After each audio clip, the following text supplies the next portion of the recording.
Postcast, David Locke along with Ron Boone as the Utah Jazz defeat the Oklahoma City Thunder tonight behind Donovan Mitchell's brilliance, 100-95. We're talking about it coming up on Postcast. Postcast is brought to you by the store, 600 South, the Gateway, and also 9 South and 100 West. Thanks so much for tuning in today and joining us on this one. And Ron, let's just start off with your overall reaction to the Jazz fighting through and pulling off this win. Well, you had to be impressed with the fourth quarter, and in particular Donovan Mitchell. I mean, you want your star player to have the ability to take over a ball game or have the opportunity. Coach have the much confidence in you that you can do that, and we saw that tonight with Donovan. I mean, he was the only one that consistently was able to get something done. We are live on Periscope on Locked On Sports. We're also live on Twitch, Facebook, YouTube. I think that's it, at Locked On Live. So multiple platforms for you, whatever works best for you. Jump on and join us. We certainly want to get your thoughts and your comments, whether you're joining us via Twitch, via Facebook, via YouTube at Locked On Live or on Locked On Sports at Periscope. David Locke along with Ron Boone. So the first question every Jazz fan had, Ron, was whether or not the Jazz defense was going to come back around, and in fact, that's exactly what it did. In the first quarter of the game, Rudy Gobert was totally dominant, knocked Steven Adams a little bit out of the game. Absolutely, and the defense was definitely there. That's probably what won the ball game for him, along with what Donovan Mitchell was able to do. But the defense was keeping the Jazz in the ball game. I mean, they only make 95 points. That's way below the league average was last year as far as points per game. So the Jazz defense definitely it will get better. I think when they start to score, a lot of times when you score, the defense gets better there as well. So you had to be impressed with the way they won the basketball game, David. Strictly because the signature for the Jazz this season is going to be the 3-point shooting. I mean, that's what they added to this basketball team. And they were able to do it without a very good night of shooting threes. Well, this not very good night largely happens for Mike Conley, who has an incredible night. He goes 1 of 16. It's one of the worst shooting nights of his entire career. He's probably got 2 or 3 nights that are similar to that at any point in his career. And he makes a free throw late and kind of gestures to the crowd saying, "Holy smokes, I finally made a shot." What do you think that was like for him? Well, I think he played it for the crowd. I mean, he let the crowd know that I'm having a bad night. Thank you very much, and finally I made one, and hopefully this doesn't happen again. But I like the fact that he kept shooting the shots that he normally gets. That little floater, I know you don't like it, but he's done it throughout his career, so he kept shooting it, just wasn't falling.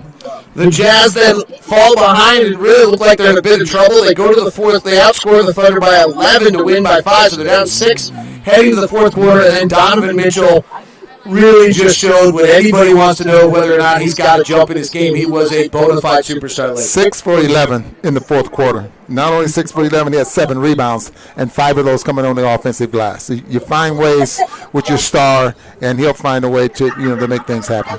The Jazz beat Oklahoma City. We are live for you on Periscope at Locked On Sports. We're also live on Facebook, YouTube, and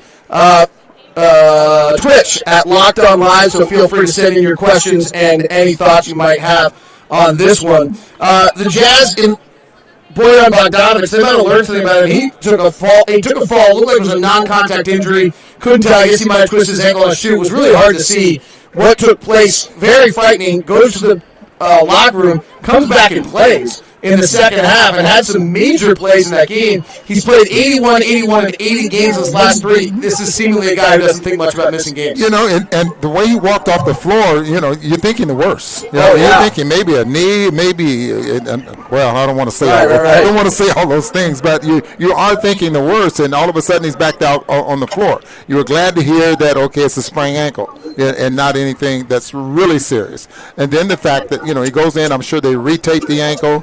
They ended up probably, retaping it enough to the point where he can, get out there and play. Ice is going to be very important for him for the next 48 hours, and you keep the inflammation down, and so he can be ready for Friday night.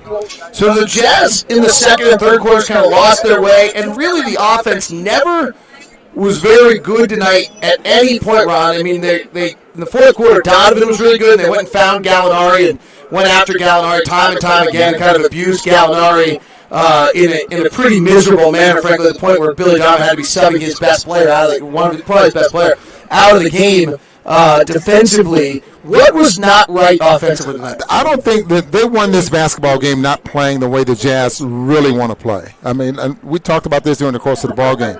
The dribble handoff is something that they do very, very well, and once they get the defense scrambling, then that ball movement gets some great shots. We didn't see a lot of that. We saw more of a pick-on-one isolation type ball game, something that the Jazz probably can do with certain players, but they can't do it with everyone. And they end up winning this game, playing a little bit different than they would like to play. And again, as we talked about a little earlier, defense was solid. Manuel Mudiay covered some really important minutes for the Jazz, and Mike Conley struggling tonight. That's going to be huge for the Jazz if he can come in. And how many minutes did he get tonight? 22 tonight. 22 minutes, and he'll probably end up playing 18, 17, somewhere in there. But those productive minutes that he's out there on the floor is going to be huge. He's not a player that really tries to set up his teammates. He ended up with 5 assists tonight, though, and strictly because of the way he penetrates and the way he's an attacker for the most part. But he just tries to get to the basket, and a lot of times you can dish and find an open man. It's interesting is Thurl Bailey joins our broadcast in the first and third quarters when he's not on TV. And he made an interesting comment. It sounded like he really liked Moody. He's been at some of the practices. Moody is a guy I'm pretty skeptical about just because he has not been great yet in his career. He has been really good at certain points in practice. Ron, you and I have been at every practice. I think I might have missed one, but you, I don't think you've missed any. Maybe you've missed one. I missed one. But otherwise, I think we're collectively 100%. He's been good. There was actually a period of time the other day where he was the best player on the floor for a stretch. What is your thought on what he's capable of? We didn't get a chance to see him early because of some little nagging injury, so we didn't get a chance to see him on the floor early in scrimmage and things like that. And what I get out of his game is he's a penetrator, he's a runner, he's a transition player. And when you have a player like that, you try to get out of him what he does best. And if he comes in the ballgame and replaces Conley, let him play the way what he does best out there on the floor, and that way he can give you some productive minutes. So the Jazz win it. They have a great defensive game. They hold the Thunder under a point of possession. Chat room kind of quiet tonight, other than somebody telling me I don't know the rules of the NBA, which I don't think you're right on, actually. You can use your challenge in the final 2 minutes of the game. You cannot use your challenge, I believe, on the items that are already reviewable. But on a whistle foul call in the final 2 minutes of the game, you could use it. The officials already have the right to do it on a block charge, on a goaltending, and on a inbounds, out-of-bounds play in the last 2 minutes. But if there is a foul like the one called on the Jazz against Dwayne Wade last year in Miami, that would be a case. What's interesting tonight, there was a moment where Billy Donovan could have used it in the final 30 seconds, appropriate time, not necessarily because he thought he'd win the challenges, because it changed the game, like the call. And by the call going that way, the game was somewhat over, but he didn't have any timeouts left. The other thing that's interesting about it is because you lose any extra timeouts at the 3-minute mark down to 2, I've gone through with multiple coaches in the NBA about the scenarios of which you might use or not use a timeout, and I cannot get a coach for much of any circumstance to give up a risk, or even not risk, give up a timeout. Even if you are right on your challenge, you lose the timeout. So I can't actually, even if they know they're going to be right, they're not willing to use the challenge because they don't want to give up the timeout unless there's 4 seconds left and the game is going to go on that call. That's the only circumstance. So I actually think as a coach, you might as well use it in the first, second, and third quarter to see if you can steal a point somewhere, because so rarely is anyone going to use it late. Yeah, and you pointed out, and I totally agree with you, that using it probably benefits you more if you're going to take points off the board.